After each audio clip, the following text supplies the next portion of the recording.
ครับมานั่งชิวๆนะครับมีเหล้าปั่นด้วยนะครับชิวๆนะครับใครอยากมานั่งก็มาได้เลยนะครับดนตรีฟกซองนะครับดนตรีฟกซองร้านนี้เลยครับ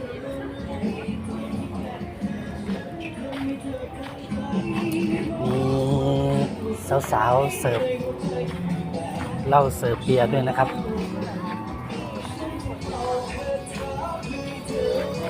มีเต็มอยู่นะครับผมทางตลาดเรือบินนี่ครับเจ๋วเลย